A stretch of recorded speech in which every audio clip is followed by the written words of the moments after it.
1 2 1 2 1 2 1 2 1 2 1 2 1 2 1 2 1 2 1 2 1 2. Excuse me. 1 2 1 2.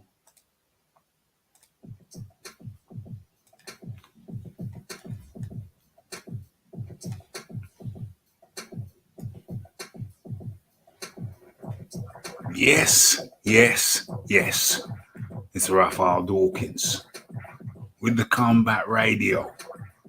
And as a matter of fact, rat-tat-tat-tat. Hold on. Let's kill that. Kill that. It's too much. It's too much. Let me try. No, I'm not looking for that either. That doesn't suit. That's not the vibe I'm looking for. Is this it? Damn it. No. That's not the vibe I'm looking for. Let me see. Let's see if I can find the vibe. Where's the vibe? Where's the vibe? Where's the vibe? David, no. That's not it. That's not it. Damn it. Where the hell is the damn thing? Okay, that's it. That's it. That's what I'm looking for. That's the vibe. That's the vibe. Okay. Yes, yes, yes. It's the Raphie Dawkins. And we are live. You know, hello and welcome to everybody. You know, I was just looking through. Hold on a second. Rookie error. Rookie mistake. Hold on. You know, I was just looking through. Hold on a second. Rookie error. Rookie mistake. Hold on. Hello and welcome to everybody. You know, I was just looking through. Hold on a second. Yeah. I can live with that. I can live with that. We can go with that. Yeah. I can live with that. Okay. That's cool. Okay. So, as I was saying, hello and welcome to everybody. You know, it's just the other day, I was reminiscing. I was looking through my phone and I noticed some uploaders who ain't uploading anymore. You know, I look back and I thought, wow, this guy hasn't uploaded for X amount of months. This other guy hasn't uploaded for X amount of months. You know, one cat who was quite regular. I thought, what the hell happened to this guy? What happened to that guy? And then I popped over to his channel, had a look, and he ain't uploaded for in excess of 6 months. I thought, my oh my. It's like, damn. You know, 1 minute you're uploading, and the next you're not. I think to myself, wow. Wonder what he's doing. Wonder how he's doing now. When he used to be so regular, so frequent. You can't help but wonder what they're doing. What they're doing right now. What they're up to. What are they up to? What they're doing. Makes you wonder. Okay. I hope they're all Hope they're all in good health anyway. Hope they're all in good health anyway. Okay. So where we at today? A momento. Mommy, slow your tempo. Okay. So what we doing? Raphie's reminiscing, but what we doing going forward? Okay. Where's the thumbnail? Let's have a look. Let's put the thumbnail up so we can see what's occurring. Boom. Boom. Boom. You can see that there.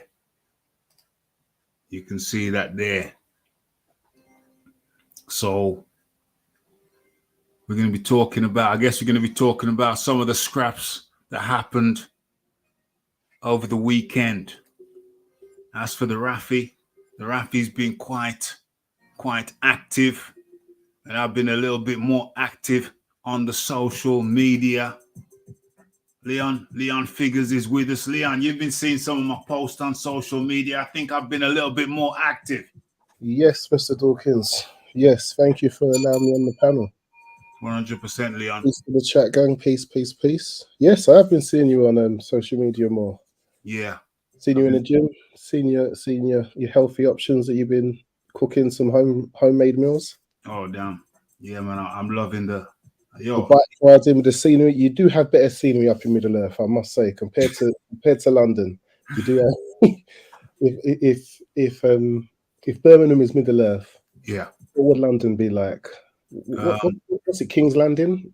What's there in Game of Thrones where the city is? I don't want to get, I if my life depended on it, and if they put a big bag of money on the table and they started asking me questions about current TV programs in the last 5 years, they put £1 million, £2 million on the table and they asked me some questions about TV programs in the last 5-6 years, I wouldn't win a penny. I wouldn't win it. The most basic questions. I got a big ass TV right next to me, but I actually don't watch TV. I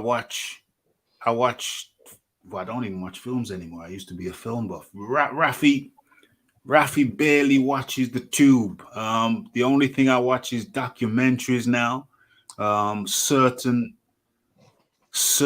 sporting events. I watch very, very little. Very, very little. So I can tell you about Middle Earth, Lord of the Rings. That was a film I watched probably 15 years ago now? Probably 15 years ago. That's why I got my original big screen TV to watch Lord of the Rings. And yes, I think Leon is alluding to some of my bike rides and the scenery, which I have captured. Yeah, man. There's some beautiful scenery round about Middle Earth. And I caught a jazz player. In the center of Birmingham town. Was pushing out some nice mellow sounds. I've switched gym. It's a bigger facility with more facilities. But the sauna makes me laugh because they got a sauna, and that was one of the selling points. They got a sauna, and it's really funny because the sauna is in the men's changing room, and it's right smack bang in the middle of, right by the door actually. So as you walk in, you turn left, there's a sauna and there's a big bright light. And I can understand why there's a bright light. But on the other hand, gyms with saunas that I've used in the past, it was, the sauna was tucked away. It was a different room by itself. But in this one, as you're walking past, there's just a sauna right there. It's small and it's got a bright light in it. It's not very inviting at all. It's not the kind of thing where you could go sit in the dim light and just close your eyes and just meditate. It's just got a small with a bright light in, and it's right by the door. So as anybody walks in the changing room, boom, they look to the left and you're right there. Not very inviting at all. I don't think I'll be using that. Yeah, so, I think they've misread the whole what people expect from a sauna. Exactly. You want a bit of privacy in the sauna. You want some. I don't think there should be a damn light in there anyway. And you need it to be a normally downtime, isn't it? You're getting the heat soaking in. Yeah. Somebody wants to relax and darkness, not a bright light shining on it. It's like a small room with a big bright light, and it's right by the door. So anybody walks in, they see you sitting in there with this big. Not very inviting at all. But so I don't think I'll be using that. Rather than that, yeah, very well equipped. I'm enjoying it. I am enjoying it. The weather for those in foreign shores, we don't know how it's going down right about now in Middle Earth. It's very nice. It's warm. The sun's shining every day, but we're getting a breeze. It's not like when in the depths of in the midst of the heat wave. We're getting a breeze now. Still warm. It's a hot day today. Don't get it twisted. But we're getting a little bit of breeze, and the nights are cooler. So I'm feeling a little bit of breeze right now coming through my blinds. What's it like down south? Same thing. Yeah. I've been enjoying the increase in heat. Right. Never used to be a fan, but I've been making the most of it, getting out in the sun. Yeah. When spring came, I decided to because where I am in Hackney, there's loads of parks. Okay. I tried to make use of the green spaces around, and there's a park quite close to me, but there's one a little bit of like a 10-minute walk, and Victoria Park is quite big. Yeah. So whenever the sun was out, I was like, I'm going to try and do 20,000 steps. Yes. And just circled it, and it was brilliant, absolutely brilliant. So I really got into it. Did you get your 20,000? Yeah, you can't not help it. You keep walking until you do it. Yeah. I think it was I think it ended up being, was it like 13 kilometers? Okay. Okay. But it's a nice park, and you walk around in a circuit. And on the weekends, the end of it, you had the end of the football season, so you might catch a football match. And when my daughter came over, we'd go for a walk, and we'll go for a walk on the Sundays. Yeah, man. That's food market there. It was just really good. And they have a farmers market as well. Yeah. Yeah. I've been here for 20 years, and I never used to go down there. I need to make use of these places. You've got to make use of these places, man. Farmers market. Yeah. It's funny you say 20,000 because I got 20,650 today. Damn. Yeah. I had to make real effort to get anywhere near 20,000. If you're just doing that as No, it's not. It's because I went into town. I don't normally go into town, but I headed into town, a little bit of shopping in the center of town. I don't normally go into the center of town these days. I'm on the outskirts, you know what I'm saying? But I went into the center. And I think that's why I got more steps in than I usually do, because I went into town. Well, let me have a look over there. But yeah, I got 20,650. Yeah, I felt a little bit tired. But it's good. Today is a definite workout. Yes. Oh, I got my workout in first thing in the morning. What did I do? Yeah, I was working on calisthenics, so I got like a pull-up station. Yes. So you can do. So I did wide grip chin-ups this morning. Yeah. Yes. So when I do like the normal shoulder for part ones, I do like 10 sets of 5, but the wide grip are a bit more difficult, so I do 10 sets of 4. Yeah, well, he's still getting it. I want to build it up. Yeah, absolutely. I did some chins actually. I did some chin. It was a mishmash because I was going to do the bag, and I thought, no, let me not do the bag today. I did the bag yesterday. Let me just mix it up. So what did I do? I did some chins. I did kettlebells yesterday. So it's like I just kind of pick and choose today because I'm doing something different every day. Today I did chins. I did deadlifts. I did a couple variations of sit-ups. Yeah, that's what I did. Chins, deadlifts, and a few variations of sit-ups. And then I headed into town for a little bit of shopping. Yeah, in between work. So I did that first thing, did the workout first thing, headed into town around lunchtime. Had a damn good day. So Pleased to hear it. yeah, man. Yeah, so let's see what's going on with the people. We got the what's going on? I'm just gonna mute your mic while you're not talking, Leon, so we don't get no background noise. So that's muted there. That's cool. We got the Philip Carl Roberts. We got the Count L. We got Whittaker was impressive. Yeah, I want to talk about Whittaker. I saw that fight. We got the Wizard Sleeves. I was soaked through work today. It was cold. What? It was cold in Wales? Cold? Damn. Glad it ain't cold around here. The sun's kept on shining. Have you been to the Principality Stadium, Philip Carl Roberts? No. I'm doing calisthenic workouts at the moment. I love it, more invigorating. Yeah, definitely. I prefer calisthenics. Calisthenics to me is realer. It's realer. Just grabbing a bar and pulling yourself up, doing your chins, doing your dips, press ups, squat thrusts.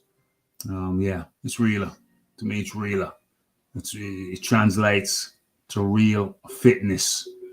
What's going on here? I feel like what was it, Delboy Trotter? I tell myself this time next year, Leon, you'll be doing the flag. The flag, damn. The flag, the iron flag, damn.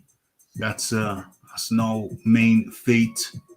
That's some serious business. The flag. I live up in the north, mountains and castles and stuff here. The area is quite old-fashioned, actually. Okay, I see. Kownacki looked terrible again. The iron flag, that ain't no mean feat. That's no. I said this time next year. I'm nowhere near it now. No, I know. But that's a damn good. That's something that is the flag. The iron stars. If you hit the moon, you hit the moon. That's my goal. Hey, that's a damn good aim. That's a damn good aim. You can do it if you're B&Q, it says Cal L. Yeah, man, go for it. Where are we now? Okay, so what we getting into? Where do we begin? Okay, I think we're gonna. That's what we're saying. What are you saying? I was gonna say the boxer card is I think that's the place to start, but it's your choice, obviously. Yeah, the boxer card. We can start on the boxer card. But you know what I'm gonna do? I'm gonna touch on the big topic. I'm gonna touch on the big topic first, and it's about jakepaul and this guy Hasim Rahman Jr. This Rahman Jr. fella. This Hasim Rahman Jr. fella. What a disappointment. What's going on with this guy? I have to assume that, where is it? Let me pull something up. Hasim cancellation. Let me pull this up. Yeah. This Rahman fella, I gotta touch on it. I gotta talk about it. Because why is everything going slow? Why is that spinning so slow? I gotta touch on this because this Rahman fella, there's something ain't right. There's something amiss. This cat is the son of Hasim Rahman, one-time heavyweight champion of the world, knocked out Lennox Lewis over there in South Africa. Was he South Africa? Yeah, I think he was over there in South Africa. Knocked out Lennox Lewis. There's reasons why Lennox Lewis wasn't conditioned. I've spoke about that before in previous shows. Altitude. and not doing what you need to do when you're going over there and fighting at altitude. But anyway, that's another show. Long-time listeners will have heard me speak on that on multiple occasions. But this Hasim Rahman fella, Jr., I got to talk on him a little bit because it seems to me that this cat, he just keeps on letting opportunities slip through his fingers. One, he's a son of an ex-heavyweight champion. So you'd have thought that would give you some leverage. But he doesn't seem to have capitalized on that. Two, he's just been given a golden ticket. He was given a golden ticket to fight Jakepaul. And once again, what's happened is that he had to make £200. That was a stipulation. That was a contractual stipulation. He had to make £200. I guess. So he said that wasn't in the contract. Well, he said that he had to make £200. Okay. He said it. So whether it's in the contract or not, I mean, there's an understanding. There's a verbal understanding between all parties that he had to make £200. And I suspect that he had to make £200. That they had to be comfortable. The other side had to be comfortable that he would be making £200 come fight night. But Hasim Rahman himself said that, yeah, he's nowhere near it. Nowhere near it.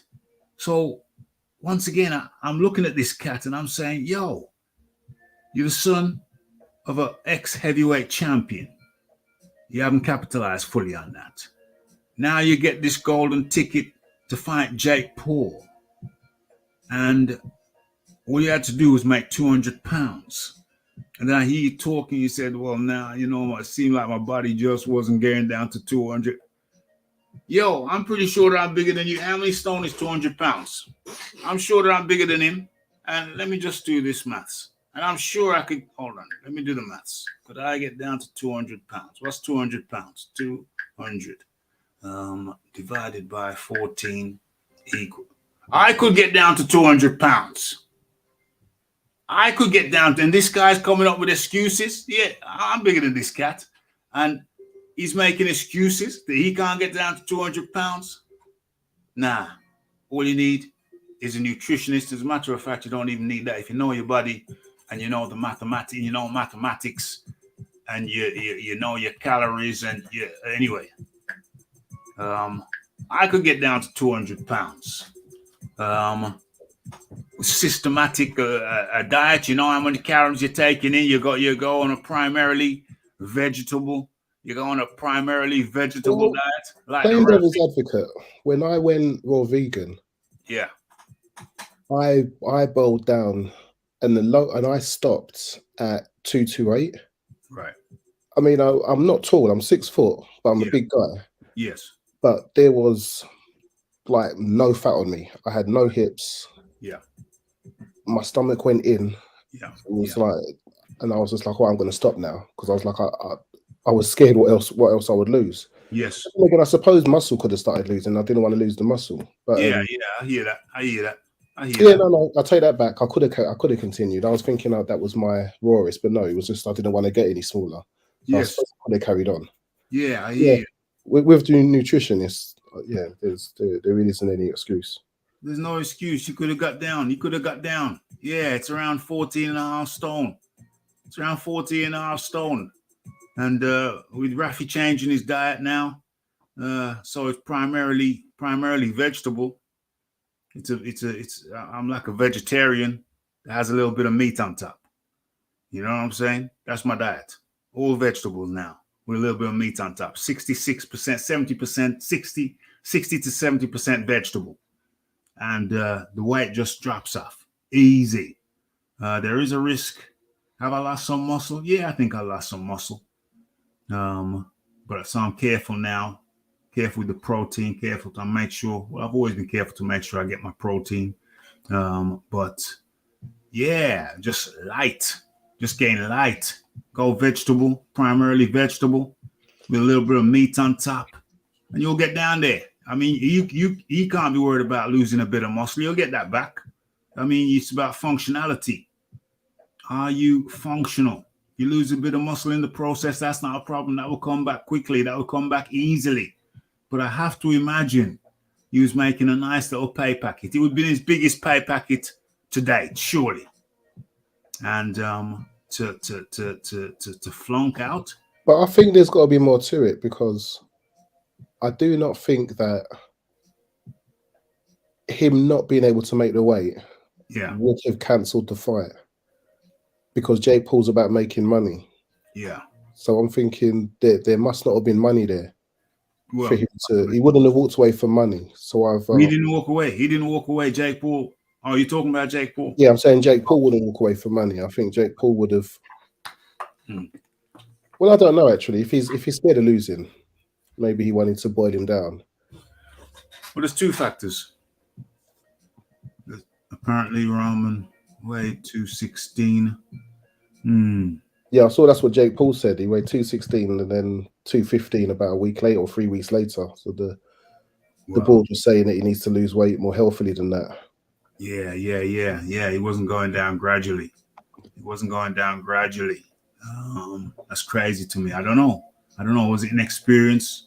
Who was it that was saying it? Was it Groves was saying that doing these check weights or these check weights that they have to do, that's what caused him more damage, because he said all you do is boil yourself down and then you go up again. And so he kept going up and down and up and down. He said it will be better. It's actually better if the fighter just boils down for the weigh-in. Yeah. And then can fight, because he thinks that's what shortened his career. Really? Yeah, he just said he just thought having to keep boiling down for the check weights. Well, you shouldn't be boiling down. Just lose weight gradually, but he did it wrong then, didn't he? He shouldn't have been boiling down for the check weights. You should. The point of the check weight is that it shows that you're gradually losing weight healthily. But if he's saying he's boiling down for the check weights, then that's obviously patently ridiculous. Is that what they do? Did he give a glimpse into what boxers do? Well, he's saying he was boiling down for the check weights. The point of the check weight is that you should be coming down gradually, not boiling down and then going up again and then boiling down for the next check weight. So yeah, that's clearly going to be unhealthy. But if you do the check weight properly, you come down gradually. Like when you go on a vegan diet, a vegetable diet, vegetarian diet primarily, your weight comes down gradually and consistently. But these cats Rose is talking about, listen, I think Timothy Bradley said that he goes vegetarian or vegan while he's in camp, because it's easier to make the weight and to keep the weight up. That's sensible. You go vegan, mate, the weight will come off easily. You go vegetarian, the weight will come off easily. Especially with that boxing training. That boxing training is wild. Yeah, it will come off easily. So, but the problem with boxing is, I mean, I got quite a few friends who are pros, and you know, some of the methods they use to lose weight, they used to use, and I'm sure there's some crazy people out there who still use some archaic methods. Some of the methods they used to lose weight, it's utterly ridiculous. Well, Jake Paul mentioned something about people losing 25 pounds in a day. I was like, that he must be grossly exaggerating. How much? No. Things can be done. What? Yeah, you can lose upwards of 20 pounds in a day, and it's not healthy over a day or 2 days, and it's certainly not healthy. It's not healthy. Because I've done a 7-day water fast, right, and I lost 2 pounds a day. Yeah. So I lost a stone in 7 days. Yeah. What water fast? What's that? Just drinking water for 7 days. Only water. The longest I've gone is 7.5 days. Only water. Yes. So I'm thinking, what else would you have to do to lose double that in 2 days? No, what they do is wrestlers do it. In fact, I think judo guys do it. As a matter of fact, I think even jockeys do it, but not that much. But wrestlers are the worst. Wrestlers are the biggest culprits. They American wrestlers, collegiate wrestlers, they have some very crazy, unhealthy practices. They want to lose weight, so they're fighting a lighter weight division, and then they want to blow back up. So it's they're trying to be the bigger guy in a smaller division and then blow back up to be the bigger guy again. But it's extremely unhealthy. I think it's a bit cowardly as well, to be honest, and trying to fight people that are smaller than. Well, yeah. But having said that, if everybody's doing it, then they end up not even really fighting guys that are smaller than them because everybody's doing it. I suppose any combat sport, it's a bit wrong to call anyone a coward for getting in any combat sport. It's probably the wrong words, probably a bit harsh. But well, so what they do is basically generally they use a sauna. They'll be skipping in the sauna. Skipping in the sauna, water depletion. You know what I'm saying? They're not drinking water. They go to bed the night before not drinking water. Extremely unhealthy. I was going to say, that just sounds like brain damage waiting to happen. Yes. Brain damage waiting to happen. It's not good for the organs, not good for the liver, the kidney. And they're just sucking out water. It's horrible. And they can lose 20 pounds, 25 pounds over 2 days. Terribly unhealthy. But they can do it. Very not healthy at all. So yeah, I mean, there's a couple of factors there. Was the money, was the fight not selling as well? Did it not make financial sense for Jake Paul? I think that's a distinct possibility. I mean, he did. There was a WBC ranking up for grabs, so it was very important to him that he won. So I was starting to think maybe was he scared? Holding him down was important to him to give him a chance of winning or to maximize his chances of winning. He needed him boiled down. Yes. So you know the fear. Was there a fear factor that he might not win if Rahman didn't come down to the 200 pounds? I think that's a distinct possibility. So there's a financial possibility. There might have been a fear factor of Rahman not coming down to 200 pounds. Too much at stake. Do you think Paul's fights are all genuine? Because you heard about the no knockout contracts. Do you think he's paying people to take dives? And well, I don't think he paid. I don't think he is paying people to take dives. He knocked out the two UFC guys. He knocked out the wrestler, that wrestler with the curly hair, with the curly afro hair. His name escapes me. And then he knocked out Tyrone Woodley, face first. You know, face planted. He made Tyrone Woodley face plant into the canvas. Wasn't paying anybody to do that. No, I think it's legit. And I said some time ago that I favored Jake Paul to beat Tommy Fury. I said that a year ago. That's it, Ben Askren. He knocked out Ben Askren. He knocked out Tyrone Woodley the second time around. So I think that Jake Paul is the biggest American star in boxing. I don't know about that. But hey, I mean, you know, it's not so ludicrous. Bruce Gas, Boxing, Jazz, and more in the building. How you doing, my friend? Good to have you up in here. But yeah, no, I think he's legit. I think he's dedicated himself, and he's knocking people out. He's starching people. I ain't taking nothing away from him. I'm saying congratulations to the guy. He stirred it up. He's got interest going. He's got people talking about boxing. He might be the most polemic figure in American boxing. He is the most polemic figure in American boxing right about now. There's no question about it, to my mind. Polemic figure, I did say polemic. Porter said Paul is very savvy in terms of weight manipulation to trick Rahman, but in this contract, Rahman had the option to fight at 215 if he took a fine for each pound overweight. Yeah, you don't want him at 215. Forget that. You don't want him at 215, and I can understand why. This Rahman cat, he's been fighting for a very long time. He's been boxing for a very long time. He's been in the gym with his dad for a very long time. So, you know, come on now. Maybe, you know, it's very clear 200 pounds. You got to come in at 200 pounds. You got to come in at 200 pounds. No messing around. What's going on here? Did I miss something? I don't think so. I don't think so. Okay.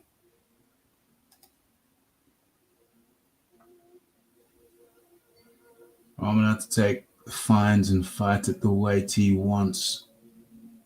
And that's as soon as Paul got a whiff. He pulled, he pulled the fight. I don't blame him. If you're not going to come in at 200 pounds as per agreement, then yeah, he's going to pull the fight. Yeah, he's going to pull the fight. That was sensible on Jake Paul's part. The agreement is 200 pounds. If you're not gonna do that, then hey, pull the fight. There you go. Now what you got? Jake Paul will go on to the next fight. Now what does Rahman do?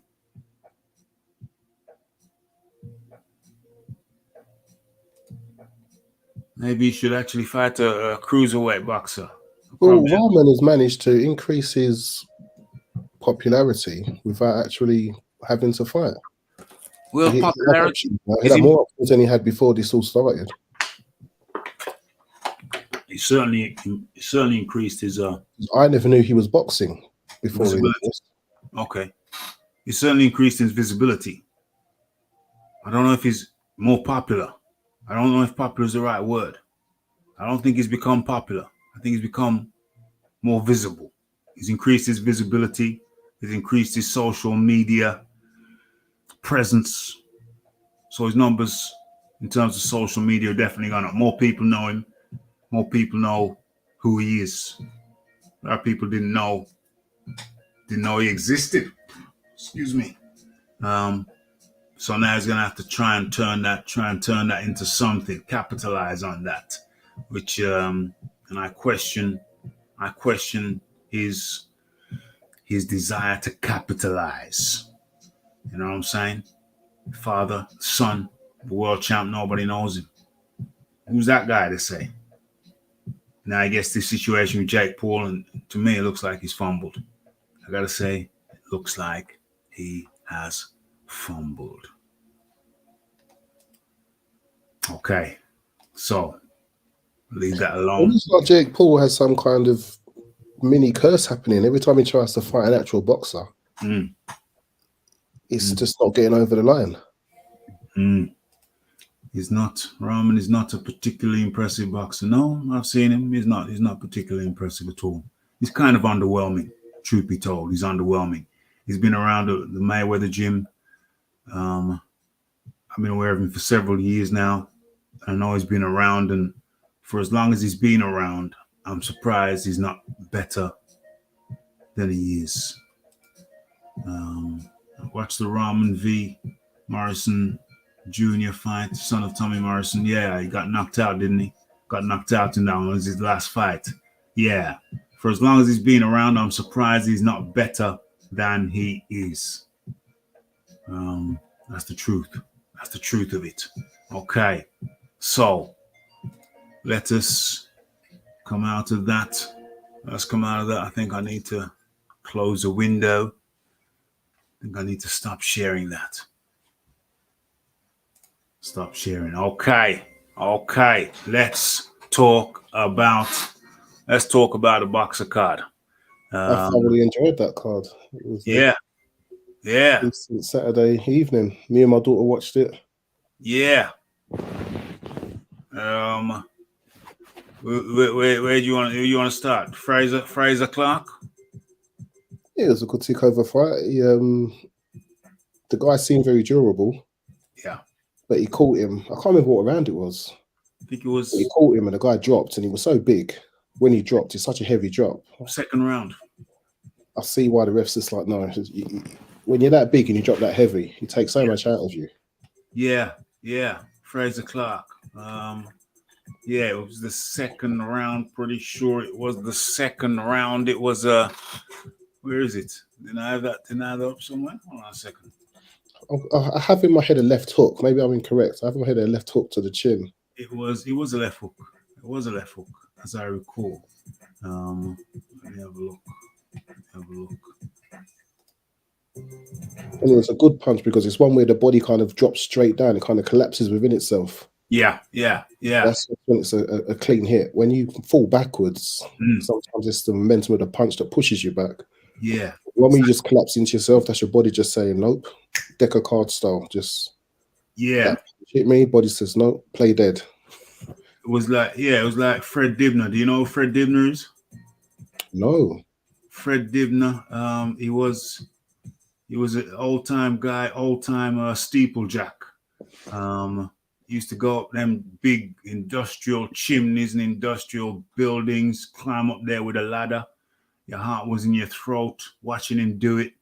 And he'd kind of tie up these ladders and this, that, and the other. You know, it was like 100 foot up in the air. And you're thinking, no, heart's in your throat. And he'd put the, chip out a little brick here, brick there, and put some dynamite in there a little bit, and put another stick in there, come down, and these buildings would fall down perfectly vertical. Fred Dibner. It's a bit of a character. Back in the dizzy. Yeah, you'd have them buildings falling down perfect. And people used to come from miles around to watch him demolish buildings. But I think I've lined this up here. Is this going to be it? Let me show it to the people. Oh, he's complaining about something. Oh, a quick mention while you're loading up. A quick mention for the Caroline Dubois fight. Oh, that was a good fight. I'm enjoying watching the progress. Who? Caroline Dubois, Daniel Dubois' sister. Caroline, yeah, Caroline Dubois. I didn't catch that one. Yeah, I think she started off the televised portion of it. Aha. I like her movement. She reminds me of, like, at the moment, that Clarissa Shields style, but she's got the knockouts at the end of it. Yeah. And she's a lot more likable personality. And they're quite clever because they're giving her the nickname Sweet Caroline. Sweet Caroline, damn. Don't tell me she comes out to that tune, Sweet Caroline, Neil Diamond. No. Thank God for that. Thank goodness for that. That tune there, it does not please me. Gets on my last nerve. It's like cheese. It's like back in the day when you walk into a club and they play a certain cheese anthem. It's a cheese anthem. It's a cheese with football now. So you're hearing it in the football stands now. Yeah. Everywhere. It's like there's hundreds of thousands of songs throughout history you have to choose from. But they go with Sweet Caroline. Come on, please. Mix it up. Okay. So what's going on here? We're gonna show the people. This knockout. Okay, that's beautiful. I like that. Okay, let's have a look at it. Oh, damn. Okay. I've got too many windows open. It's almost confusing. Raphie's almost confused, but let's do this. Okay, Fraser Clark.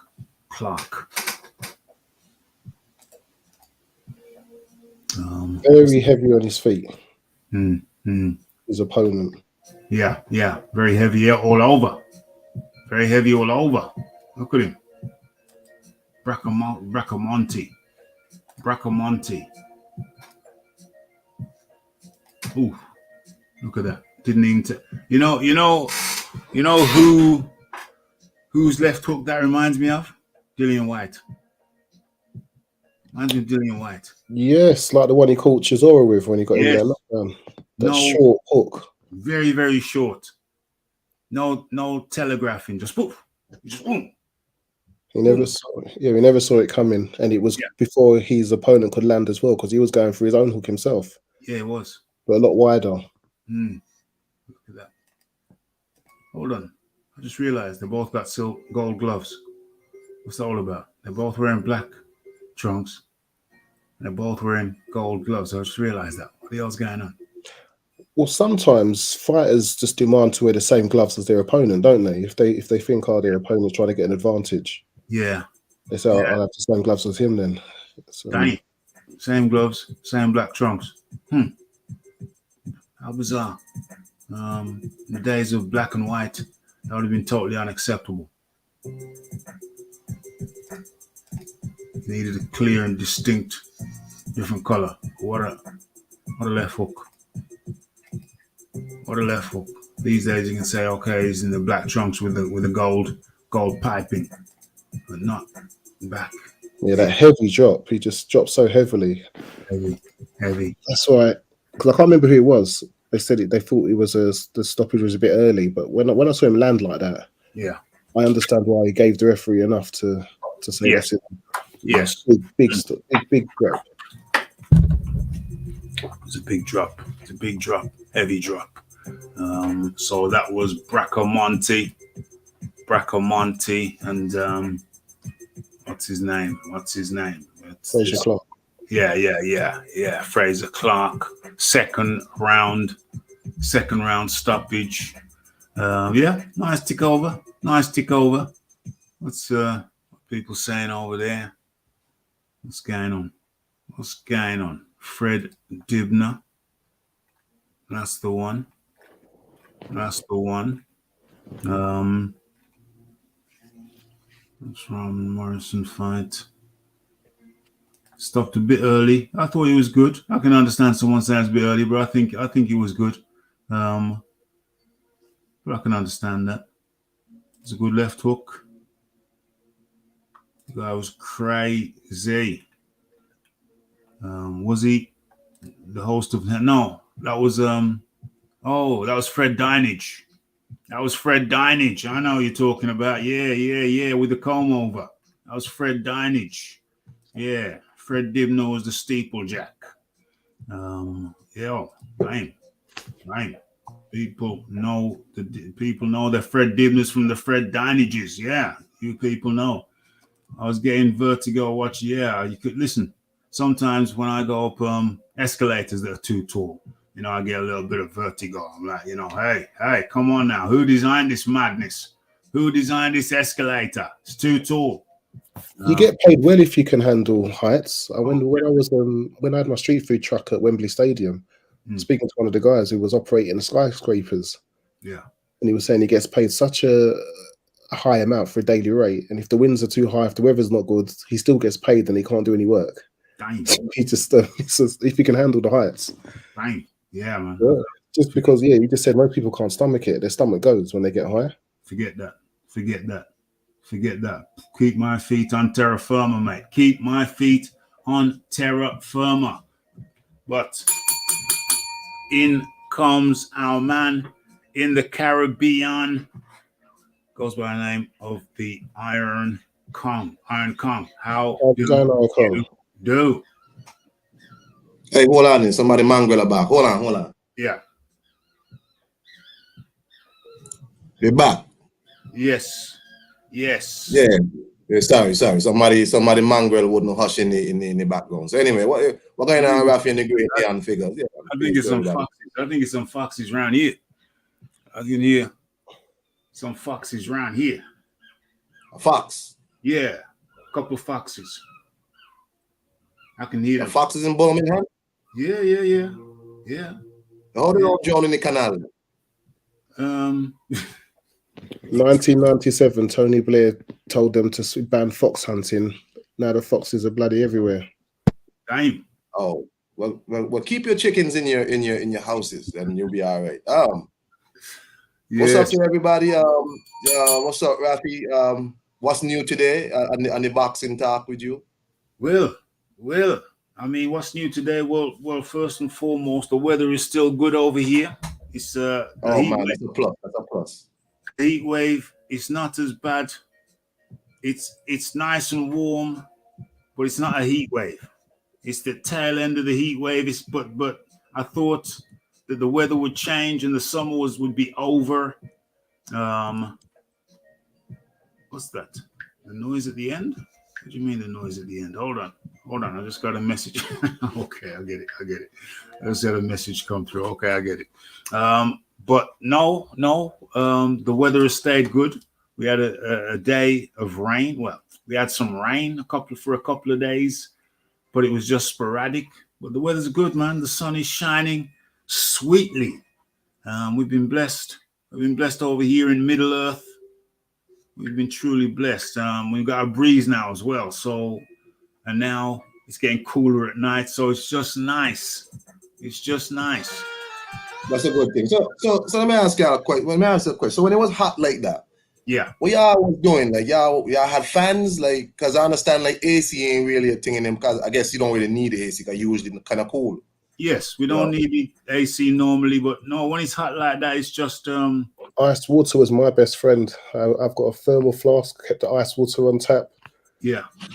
3 hours in the freezer, water come out perfectly. So I had a timer. Yeah. I just got that one going. That's how I survived.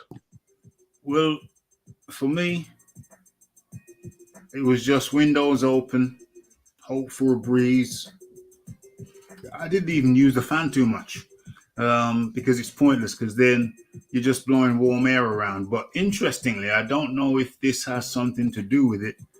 I found that with me not really using the fan very much, I found that when I went to bed at night, I wasn't sweating like I would do on a normal heat wave. Normal heat wave, the bedroom gets hot and you need to put a towel down on your bed because you're sweating.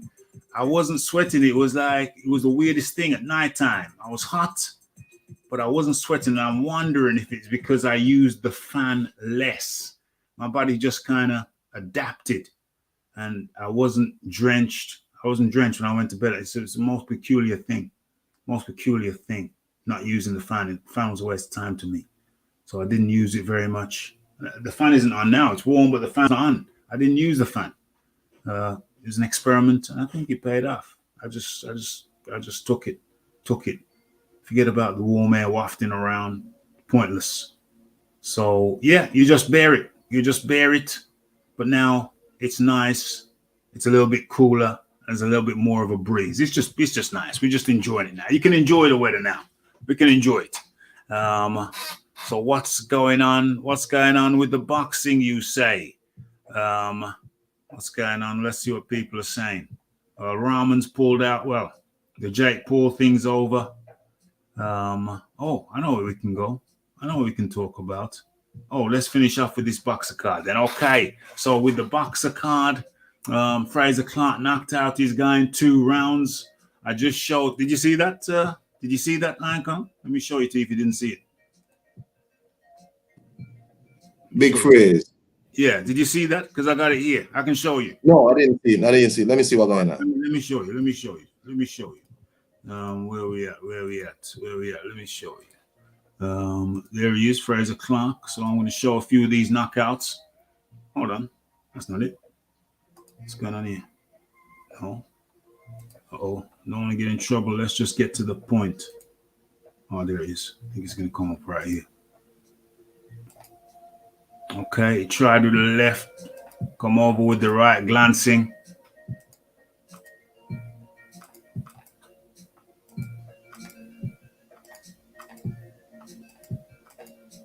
Where's the left? Oh, you're wasting my time now. Come on, just give me the left. Okay, there it is. He's looking for it. Okay, so you see what happened there? What he did, that was a very clever left, because this is the left hook that finishes it. What he did there was his hand just can't. Let me just pull this back a little bit. Nah. I'll lose my place. His hand didn't really move very much. He just changed his body position, left the hand out there, so he didn't have to move the hand. Changed his body position, and all he had to do was bring the hand across. So the hand never came out. The hand stayed where it was. He changed his body position, and he just brought it across. It's very clever. People, check that out in your own time. Very clever how he does that. It's Dillian White-esque. Very crafty left, and the referee said that was it. That's all she wrote. Enough was enough. Some people say it was a bit premature. But I think it was good. Geezer gets paid. Everybody gets paid. Yeah. So not bad, I mean, not bad, Raphie. I mean, that's a decent opponent still, you know what I mean? You know, another guy he had before, you know, the kind of just capture somebody in the back, a guy who was putting up the speakers, the man, and just say, hey, go down there. You know, For but real. this guy Rahman is okay. You know. Yeah. You know, Yeah. boyfriend, nice left hook, not bad. You know. Not Still very early in his professional career as well, so it's you can't really knock the opponents. for real. True. And then How old Fraser? How old Fraser? yeah, 30. 30. He went. Oh. I think he went to the Olympics twice. If I'm not mistaken. 2 times. Yeah. So you know that. First time I seen him fight was in the Commonwealth Games before this one. Right. The first time I see him fight.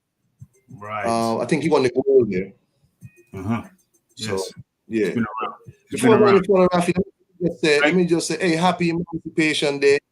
To all the people that were formerly enslaved in the British Isles, all the African people, happy Emancipation Day, August 1st, 1834.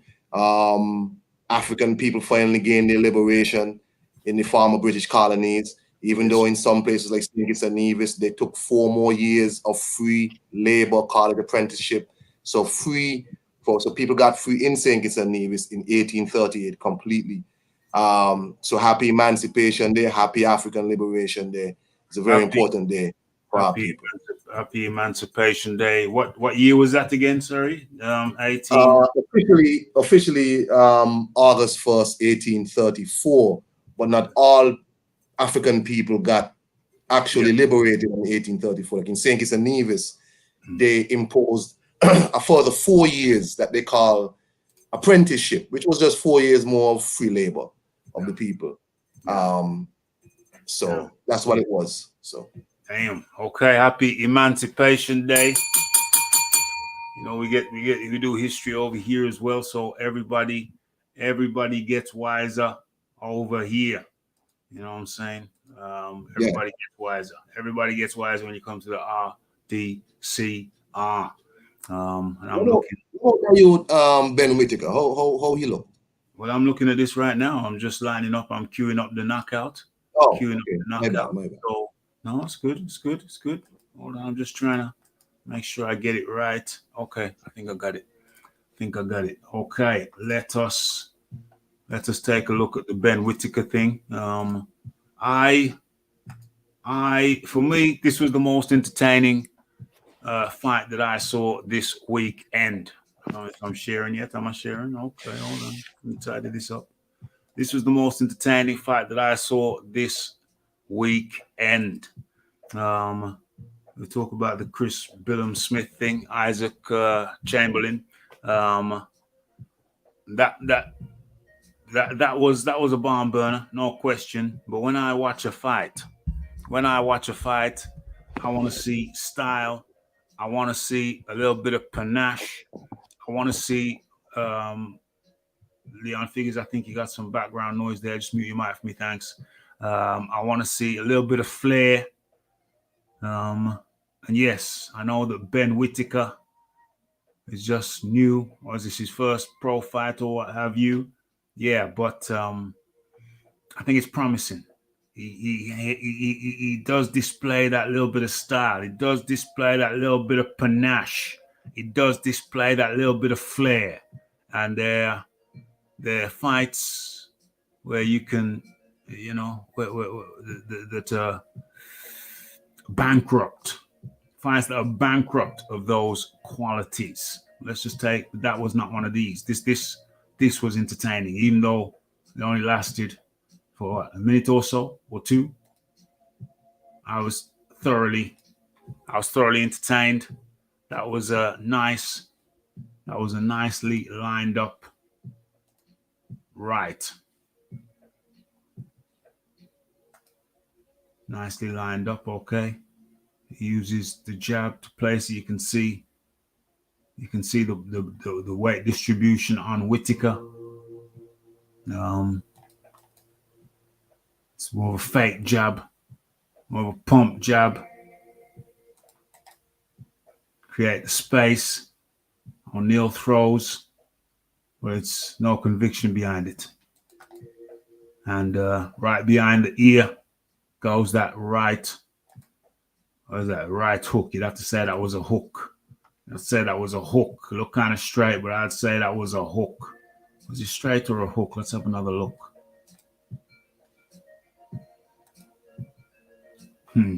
I say that's a hook. There's an arc. There's an arc. It's kind of straight, but there's different arcs in the hook. Sometimes you have a straighter hook or a more orthodox hook. That was a straighter hook, but the hook nonetheless. And O'Neal went down and stayed down. Brain scrambled. Scrambled eggs. I like Whittaker. Was working with Joby Clayton. He's only from a few miles away from me. He was working with Joby Clayton, and now he's enlisted Sugar Hill Stewart. He looks the real deal. So I hope he can live up to the potential, but he looks the real deal. He's got a lot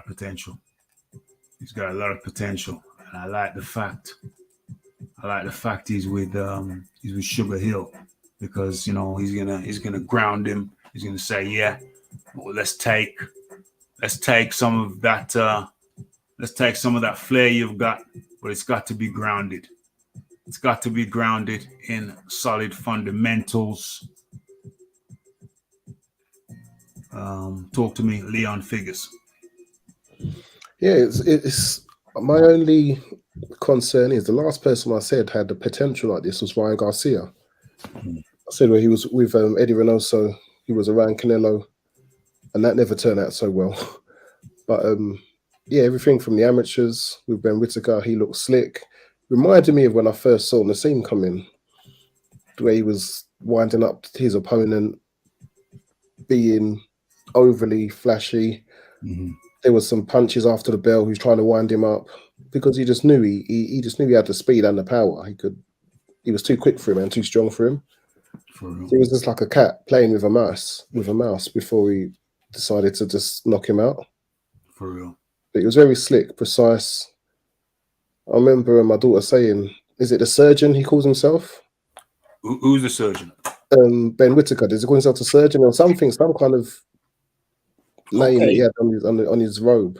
Okay. I like that. Why? I was like, he's very accurate, very precise. Yeah. If that's what he's about, if that's what his mentality is, the surgeon, then that's good. I like that. I like clinicians.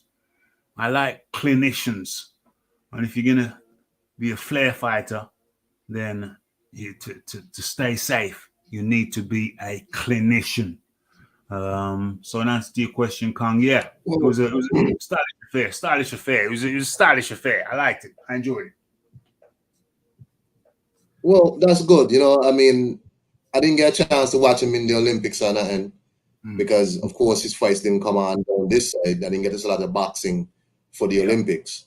Yeah. And I've been hearing about the youth, but all I see from him was just a cocky guy, mouthy, and all of that. So I was just like, all right, bro, you better do good, because one thing, when you're a mouthy person, people will watch you. They'll tune in to watch you. Yeah, might tune in to watch you lose. But when people don't like you, as soon as you start losing a lot, they just stop watching.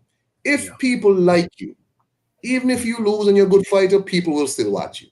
Yes. So that's the danger if that's not his normal persona and it's an act and he's kind of creating a heel persona, he has to realize you have to keep winning, because the only thing that beats ability is likability. When people don't like you and you're losing, they won't watch you at all. If they like you though, they'll watch you.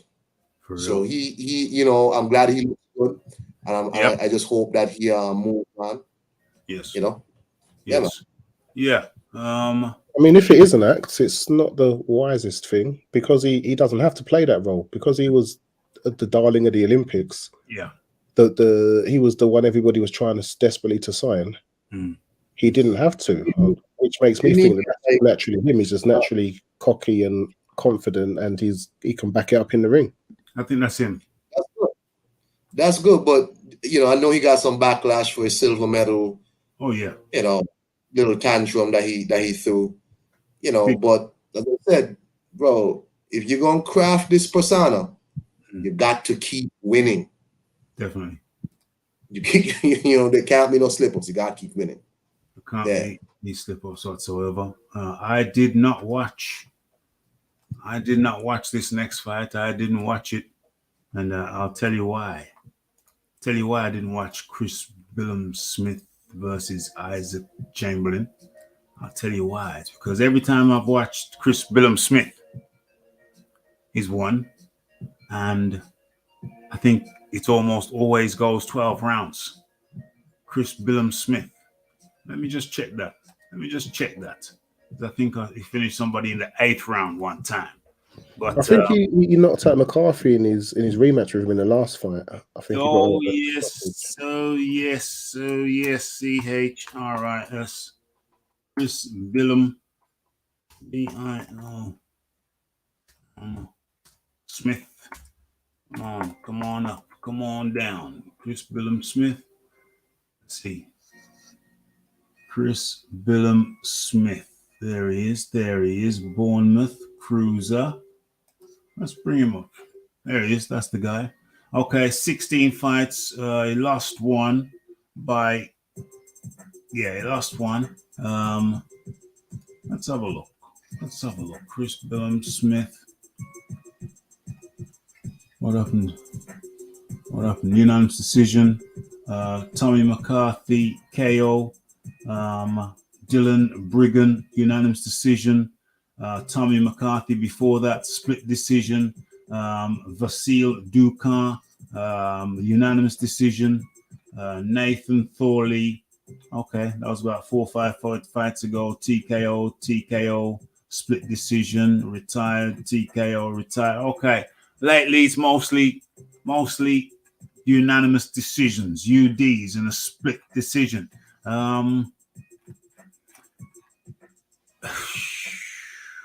Truth be told, it don't excite me. Chris Billam-Smith does not excite me. I did not watch the fight. Over to you, Leon. Raphie, you picked the wrong fight to skip. If there was one fight to watch of Chris Billam-Smith, it was this fight here. He was in Bournemouth. He walked out like a Sith Lord with his black hoodie over his head, okay. And he just had a steely look about him. He walked out for business. He was fighting in front of his home crowd. Isaac Chamberlain came out to booze. He was laughing with it. And I was talking to my daughter. I was saying to her, that's the way you handle it. When you're the opponent and the crowd's trying to get to you, you just laugh it off. Yeah. Maintain your composure, because when you get in the ring, it's just you and him in there. The crowd aren't in there with you. I'll do a Duran. I'll do a Roberto Duran. There was a lively atmosphere. I think Eddie Hearn really made a mistake by not putting this on DAZN. That's why Billam-Smith went to Sky, because Eddie didn't believe it would have been a successful night. But the atmosphere was great. The stadium looked full. Yeah. They were bringing the football chanting to it, and I really hope that whatever happens with McKinson, that Eddie Hearn gives McKinson a home fight in Portsmouth, because it's a similar type of crowd. I think they'll give him just the same vociferous support. Yeah. But it was two styles that went well.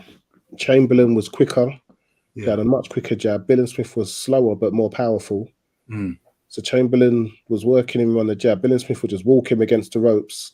But then Chamberlain had a great counter punch. Chamberlain weren't moving when he got on the ropes. He'll stay on the ropes with him. And he was just countering. And he was tagging him. And then I think I had it even for the first 4 rounds. Round 1 to Chamberlain, 2 and 3 to Billam-Smith, 4 to Chamberlain. And then it was such a good fight that I stopped scoring it. He was watching the fight. And it was just rough and tumble. At the end, Chamberlain just looked, his face just looked battered. You could tell they'd been in a war. Yeah. But it even had the photo finish at the end where Chamberlain was clearly down on his cards. Yeah. But he tagged him. Yes. And Mick Hennessy jumped up thinking his guy was going to get a knockout at the end, or a knockdown at least.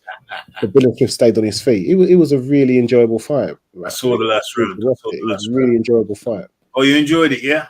Yeah, I enjoyed it. It was, as you said, it was the. I don't normally enjoy Chris Billam-Smith's fights.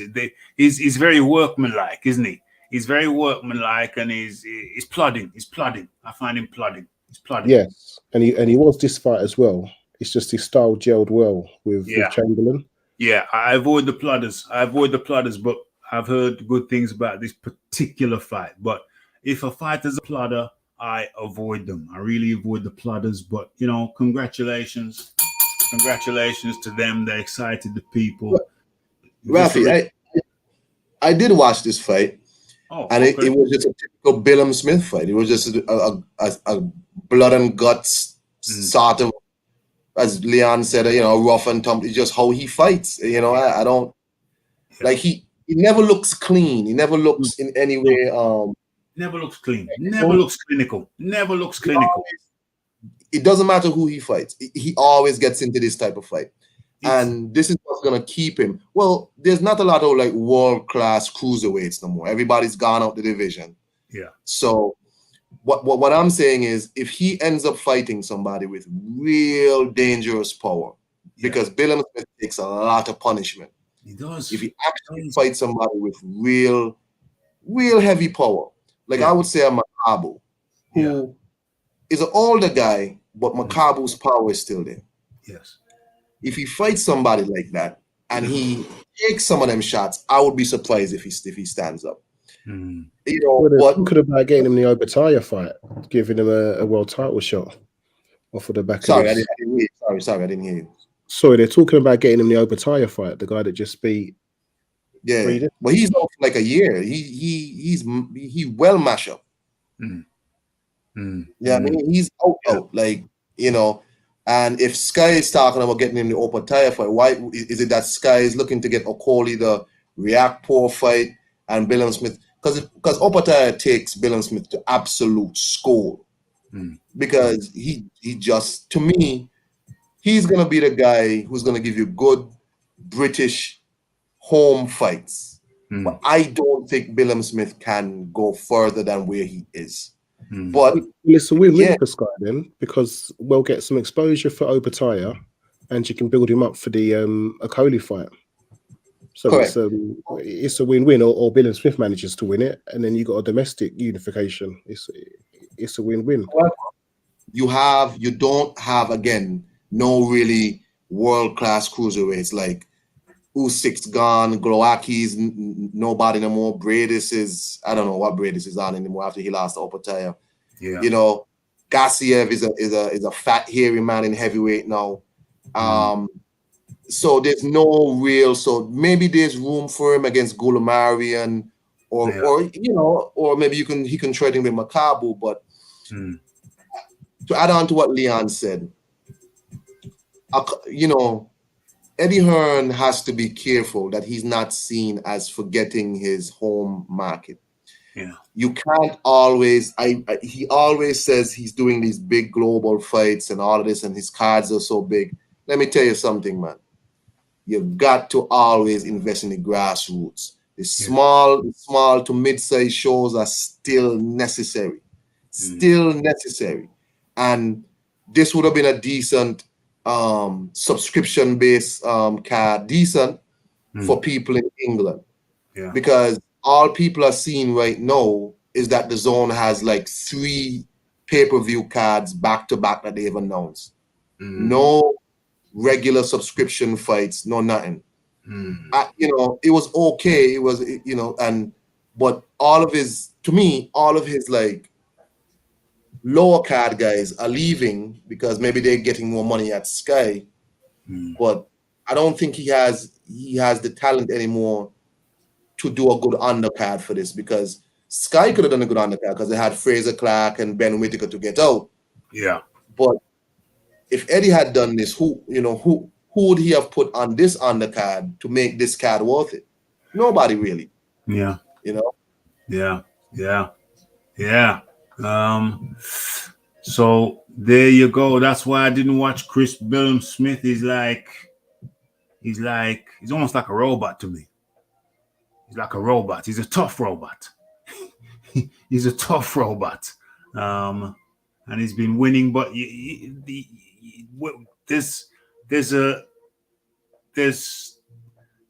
look in a top fighter, you look for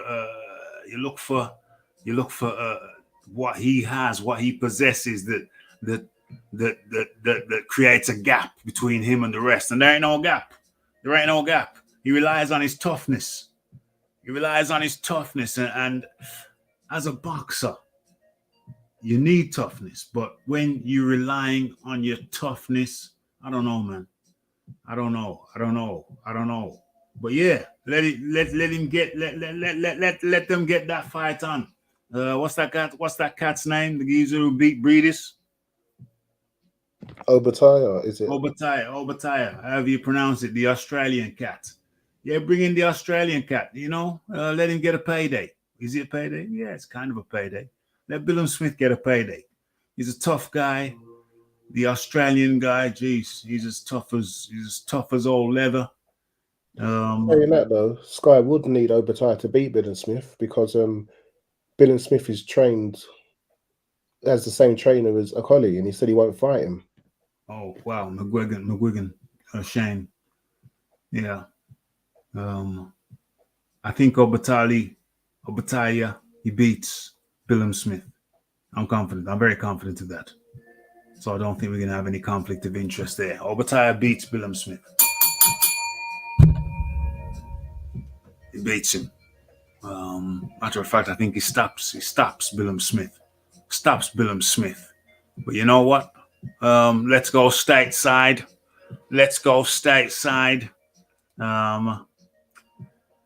What was it? All these cats. Garcia versus Benavides.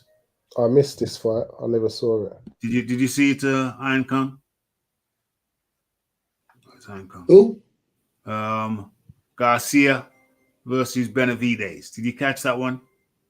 I watched like highlights of it, and it was just a typical Danny Garcia fight. Yeah. It wasn't no great fight. It was just like, man, just get out of here. Yeah. Garcia to the body. I thought Benavides might have got this one, but no. Garcia went to the body. He did his job. Went to the body, upstairs, jabbed upstairs, downstairs, upstairs, downstairs, 1-2 to the body. Garcia did well. He was the rightful winner. One judge by going upstairs, downstairs, upstairs, downstairs, 1-2 to the body. That was pretty much the fight. One judge, one quite audacious judge, had the audacity to score that fight a draw, when there was no way, no how was that fight a draw. So that was quite audacious. One hell of an audacity. Did anyone watch Josh Kelly? Was Josh Kelly fighting? I didn't watch him. No. Yeah, I missed the Channel 5 card. Yeah, Channel 5. It's right there on the TV, but yeah, I missed it. Josh Kelly, no. And then staying stateside, we have... Was it on at the same time as the Sky card? Must have been. Yeah, must have been. Staying stateside. Did anybody see the Kownacki fight? Yeah, I saw it. It was wonderful watching that bum get beat up. I just think Adam Kownacki, I'd always thought he was terrible. Yeah. When people used to be telling me nonsense, this was before he took the L to Hellenius. Yeah. And people wanted to tell me back then, this dude, he would beat Anthony Joshua, especially when Joshua lost to Ruiz. I'm like, Anthony Joshua would absolutely execute Adam Kownacki. What y'all talking about? All this man does is come forward, throw punches with his chin in the air. Yeah. We are talking. We are watching. With his head. Huh? Yeah, he blocks punches with his head. Exactly. I was like, that is the perfect opponent. And I told my partner Black, I don't know if he's still in the chat, he was there, UGC for him. Yeah. If AJ loses against Usyk, they could give Kownacki a payday, because that would be the perfect layup tune-up for Joshua to come back to bludgeon somebody live on national TV. Yeah. Because I think he's terrible. Here is a man who turned down another payday to please the PBC people. turned on another pen against Chisora, only to get beaten up again, on an undercard from some dude called Ali. Yeah, stop. He was a bum. Terrible. Kownacki was the guy that was lining up for Deontay Wilder. And now we see the caliber of this cat. Gets beat up by Robert Helenius. Was it two-time? Two-time. Robert Helenius was coming off getting knocked out by, what's that American footballer who fought Wilder?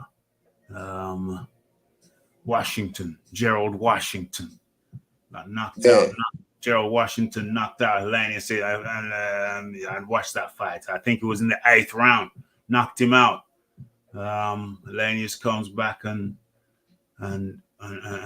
bludgeons, peppers Kownacki, bludgeons him. He knocked him out early in the first fight, and then he bludgeoned him in the second fight, back to back. Kownacki looks like he's gonna have to go and work in a Polish sausage making factory. You know what I'm saying? Kownacki, he came out at the end. He said he just wants to go out on a win. He wants to go out on a win. Kownacki.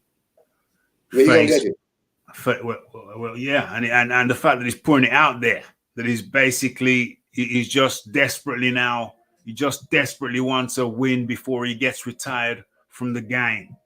Just desperately wants a win before he gets retired from the game. And this was the guy they wanted to put up against Deontay Wilder, the Bronze Bomber, when he was a champion.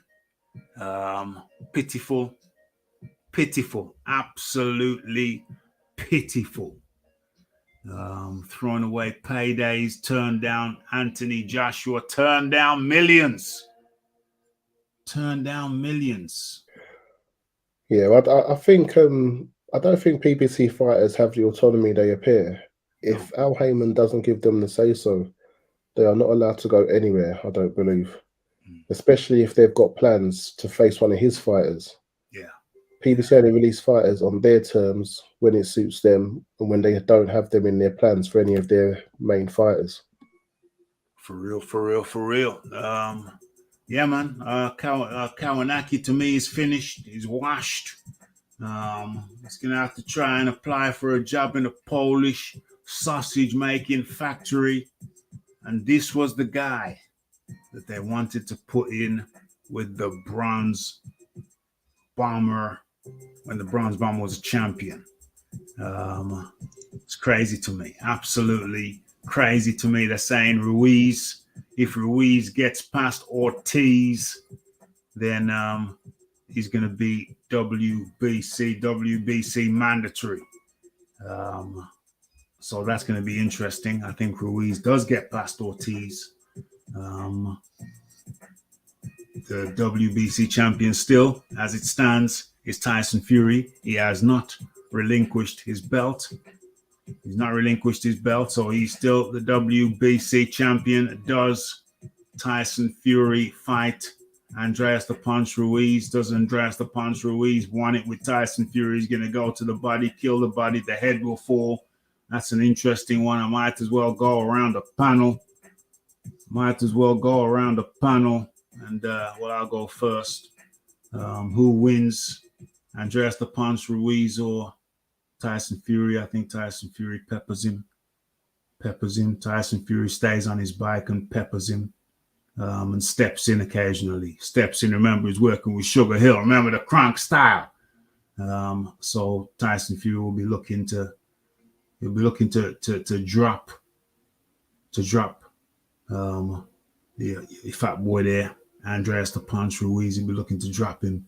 And I see Tyson Fury winning that fight relatively comfortably.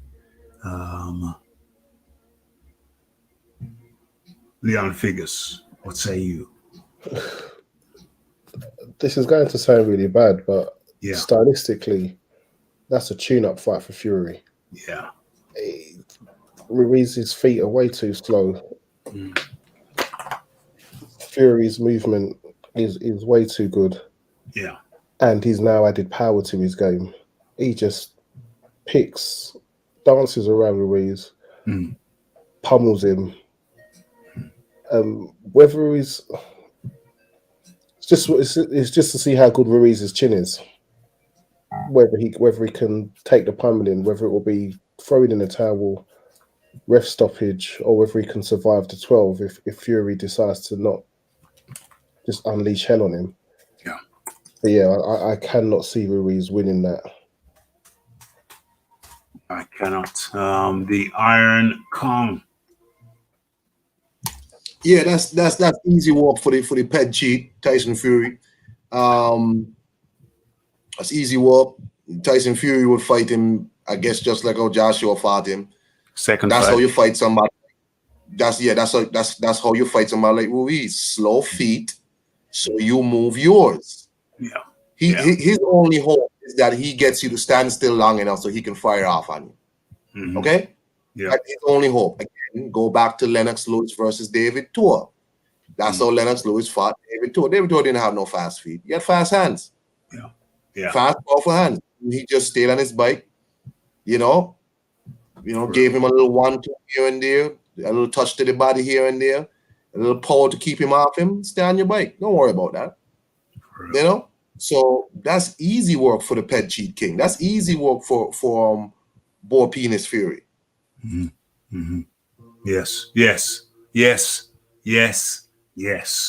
And that brings us up to the 1 hour 26 mark, the 1.5 hour mark. And I think we've done it. I think we've covered everything that was on the itinerary. I keep on wanting to talk about. Should I say what I want to talk about? It's not boxing related. What's his name again? But I'm going to save that. But you know what? I feel like I should touch on it. Well, I'm not going to touch on it because it's 1 hour, 30 minutes and people got things to do. We got things to do. Kong's over there in the Caribbean. He's got things to do. Leon Figures have got things to do. We got to get to bed. We got work in the morning. So I ain't even going to stretch it out. We've done it. I got to say thank you to the Leon Figures. Leon, your final words, my friend. Final words, Michael McKinson to put a very good showing against Virgil Ortiz, but to lose on points. Boom. Okay. And that was the Leon Figures. Leon, much appreciation goes out to the Leon Figures. And the Iron Kong, your final words, please. Yeah, just want to say happy emancipation there again, and reparations now for African people. Let's not forget that the British slave owners got £20 million for loss of human property, and the descendants of the enslaved got nothing. Those descendants of the enslaved had to build countries by themselves, go through years of destitution and poverty, just like, in St. Kitts and Nevis, just like Jamaica, Raphie, just like everywhere else in the British Caribbean, and all British Isles. We had to build nations on our own, basically, drag ourselves out of poverty. And we want to say, only in 2015 that the payments to the slave owners, descendants, and beneficiaries stopped.